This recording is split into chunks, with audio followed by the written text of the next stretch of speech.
What's up, everybody? Welcome back to the channel. This isn't going to be a turning video. This is going to be a quick demonstration video, basically for my Etsy listing of my homemade sanding paste and tongue wax finish. A lot of people don't know what these are, even though a lot of turners out there on YouTube and Instagram are using these and loving it. I'm going to make a little quick video to tell you why I made it, the ingredients in it, basically everything you need to know about this stuff, and show it to you in use. Let's go!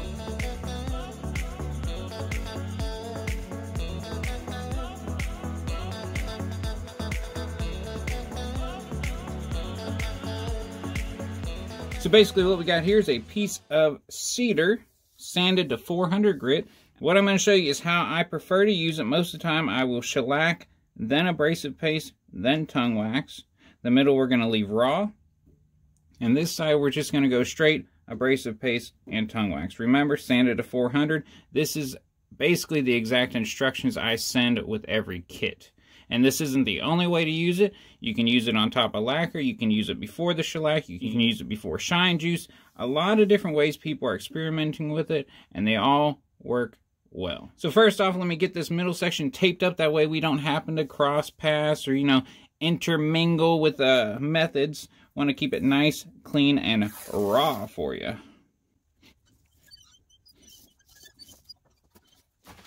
Next up, we're going to put the shellac on here. I would typically put 2 coats of shellac, then abrasive paste. But because I really want to show you how shellac can control the gloss of this product, I'm going to go ahead and put 4 coats just to kind of make it a little more obvious.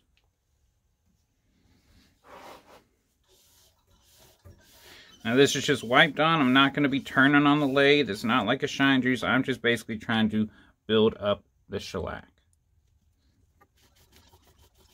Alright, since it is cold and this is going to take a little bit longer to dry than typical, I'm going to go ahead and cut. I will come back after 4 coats of 1 pound shellac.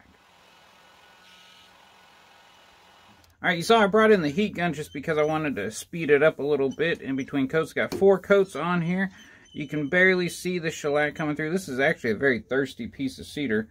Probably wouldn't hurt to put a few more coats on there, but we'll see how it does. We'll see how it does. Now we're going to bring up the sanding paste. Now, as you can see right there, it says extra fine sanding paste. This is a little more fine than most of the paste you're going to find on the market. So what's in here is beeswax, mineral oil, and a food-safe abrasive. Every single one of the ingredients you could eat if you wanted to. If you're weird like that. So, we're going to take some of the sanding paste and we're just going to apply it liberally. Now, this is enough for both sides. I'm just going to kind of get it smeared everywhere.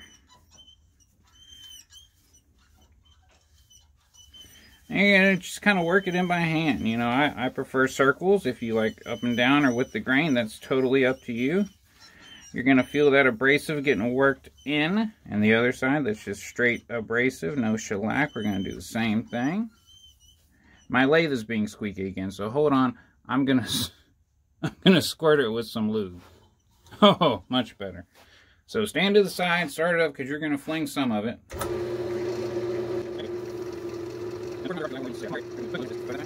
You can already see the light kind of starting to change.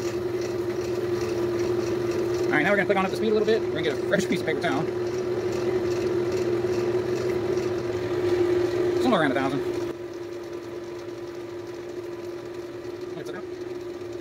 Just so y'all get an idea of what I'm seeing.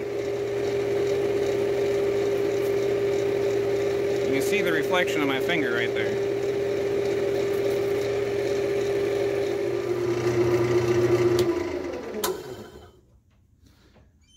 Get it off this tape.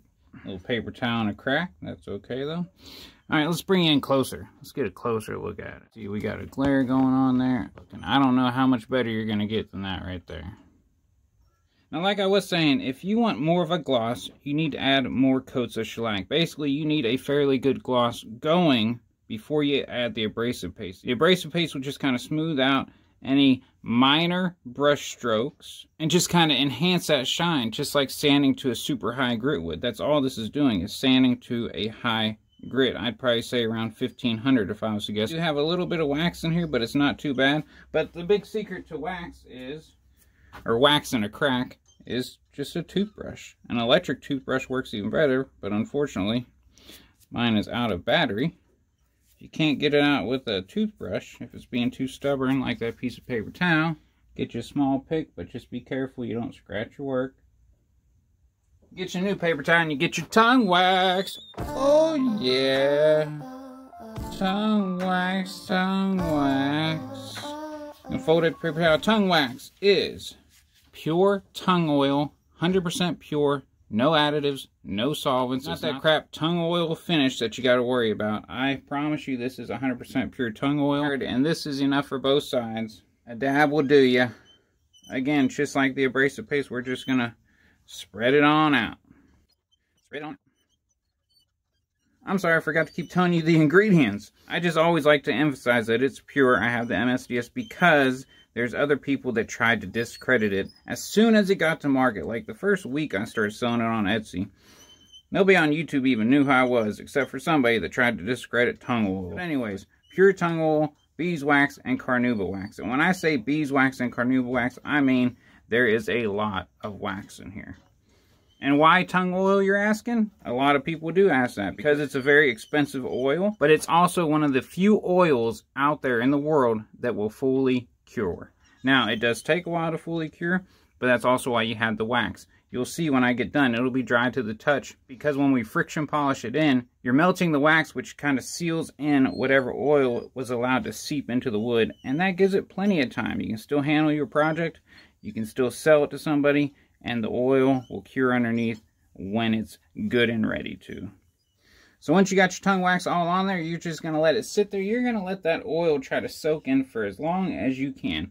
I recommend a minimum, and I'm saying a minimum, of 15 minutes. I usually say however long it takes you to clean up your shop because you know we all have messy shops. The longer you let it sit, the more the oil is allowed to penetrate. Tongue wax gives that nice glow to wood. You don't get that with mineral oil, which is what most people use in their oil wax blend because it's cheap. It's better for profits. I don't really believe in that. I believe in trying to get the best product on your work.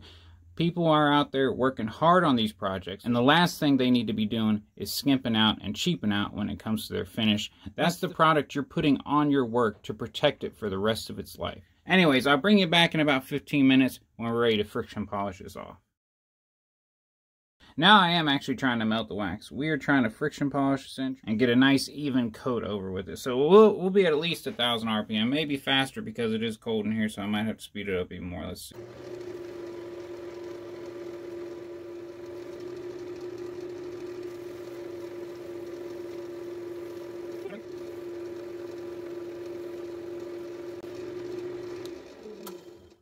Oh yeah, she's hot. Alright, so here we are at my same point of view, and you can just see the beautiful finish this gives. Now, like I said before, this is some thirsty wood, so if I was going for a high gloss, I would have added more shellac to begin with. The tongue wax is really just meant to give a low luster sheen. Let me get some of these lights off so you're not getting so much glare.